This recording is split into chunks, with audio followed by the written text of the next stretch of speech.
What's up, world? Welcome to another episode of East Knows Tar Heel Basketball. And today we'll be covering Syracuse and how to beat their 2-3 zone, amongst other things. So the first thing we're going to see is that they like to force teams to take the shots that they want to rebound. Here you'll see that they force Leaky Black to shoot a three. They back off him so much that he's forced to pretty much take that shot, and that's the shot that they want. Next thing we look at is Coach Boeheim always gives players that have active hands, so no matter what, they're just always going to be active and aggressive, which plays right into their defensive principles, which is always being active, always pressuring the defense. And they do this well with a zone, but typically we know them for the 2-3. However, we see here that they use a 1-3-1 to efficiency. Their goal here is to push guys into that baseline, get the baseline trap, and you'll see that it's executed well here. So going back to their 2-3 and that trap on the baseline, they use it for the 2-3 as well.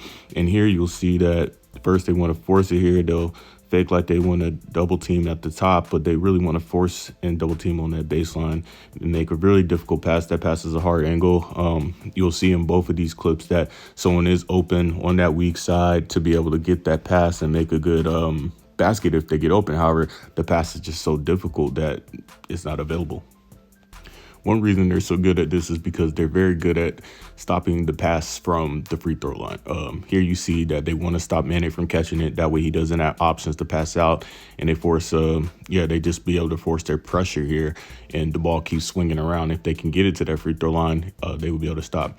Caleb Love gets a good move there, but because they, it's not as efficient as getting it to Baycott.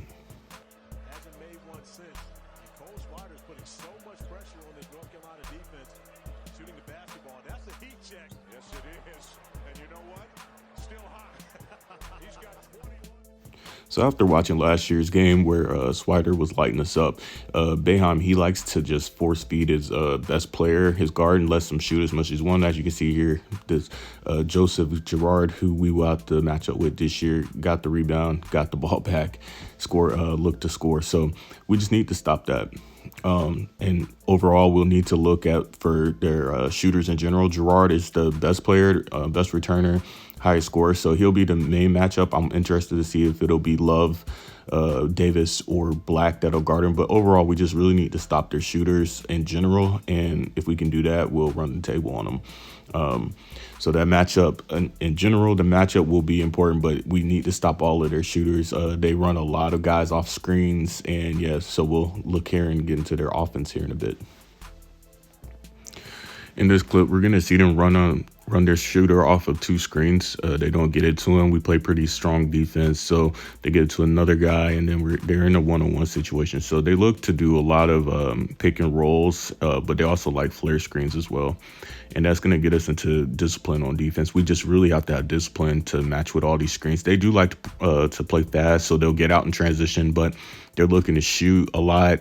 They're setting flare screens. They're doing pick and rolls, pick and pops, and they're just always moving. If you're not ball watching and you look off the ball, someone's always moving, ready to set the screen, so we have to be ready to get offensive rebounds. All right, so let's look into one of their main sets. They use a diamond set. As you can see here, the shape is like a diamond. You got two screeners, and then you got the one guy that's supposed to run off the diamond or run off the screen. He'll pick a side, and here he could either curl into the paint, he could have flared out to the corner, or he could have shot that if he was open. He wasn't open, so he'll drive here. And right here is really scary because you can see that they move so well off the ball. You see this flare screen here. So if that guy wanted to go into the paint, or if he was quick enough to go into the corner, or if Caleb would have fell asleep there on the defensive end, he would have had a really easy shot. But luckily, we get into a one-on-one situation with our defensive specialist, Leaky Black. And so here we just see how relentless they are with this diamond or T game. They run off, they don't get it the first time, so then they're just going to go back. And, like I said, you can attack middle, but here he's going to attack baseline, and that sets up something different so that they can get the ball to that weak side. And they like a one-on-one situation, but he could have been open. Here we're going to see it again. They're going to run off of there, get it, and he could throw that pass right there for like an alley-oop or something to that big. He wasn't the big wasn't going to do anything with it there. I guess they're big, but yeah, that's always a look. It's a good offense if you can get it off. Here they're looking to get into a one-on-one situation, so they do a lot of different things off it. They attack baseline, they attack middle, and they just get different looks. They can flare and get shots, so there's a lot of different things that they can look at. But yeah, good stop by Caleb. So, of course, one of the most important parts is to fill the gaps or find the gaps, both fill and find. So, you can do that a few different ways. You can set screens on guys. You can give them a different look. Like in this clip, Brady's playing the free throw line, but he's going to pop out to find. And with North Carolina, you see he pops out, and they kind of do, it's a bit different for the zone. They're like, oh, okay, there's 4 guys out on the perimeter at the top of the key. We got 2. So, but yeah, with North Carolina, we're a high power offense, so we don't want to make a set play. Usually this is probably too deep into the shot clock for Hubert Davis. He wants them to score early. And one of the best ways to do that, of course, is just to get their shot up, find their guys that you want, like a Caleb Love, like a Puff, and be able to hit this shot here, just step in and break that zone a little bit. And the best way to bust the zone is to hit shots. So it's going to be interesting to see what Pete Nance can do against the zone, if he's going to be able to be a good shooter there for us or what, and replicate what Brady Manick did a bit. And like I said, North Carolina's high power, so we want to attack the zone, get the ball and attack right away. Beautiful pass by Caleb to Brady Manick. We don't have time to set up because we need to get as many points on the board as possible, which is what our values are. Here we're going to get into getting the ball to the free throw line. And you'll see how important that is because they try to stop it. So Brady has the ball here. He can do 3 things. He can pass to Baycott right away. He can veer into that defender and get a nice floater, or he can do exactly what he does here, which is pass it over to the corner. Hopefully, Leaky or whoever's in that corner is prepared, and they just got a nice open shot. So now we're going to see a defensive stop here, another opportunity to attack the zone and not let them get set up into their 2-3. We're going to push the pace, get the ball to Caleb here. Their defense is going to be too far deep. They're chasing the ball.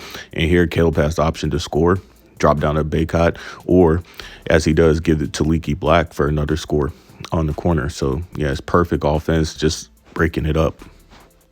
And here we set a mock screen so that we can counter the zone.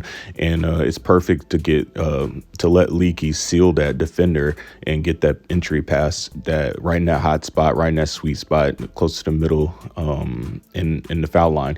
And it gets it to Brady for a perfect drop down on the baseline to dunk it on their heads, as the kids say. And the last thing we're going to talk about, one of the most important things for us as a team, a high-powered offense. That means you're going to need to get offensive rebounds. And we've always had that, no matter if it's man-to-man against a press, whatever the case may be. We're looking to attack, we're looking to shoot, we're looking to score. And if we missed, and we have those big bodies, Pete Nance, we got Armando, even Puff, and some of those guys, they're going to have to get in there, get those offensive rebounds, and then look to score and get them in foul trouble or kick it out for an open 3. So, offensive rebounds have helped us win in the past against them, and we've exposed them with our size, and I think we'll do that again. So, yeah, thanks, guys, for joining in. That's our breakdown of Syracuse, the 2-3, and how to bust it. And as always, like, share, comment, subscribe. Go Tar Heels.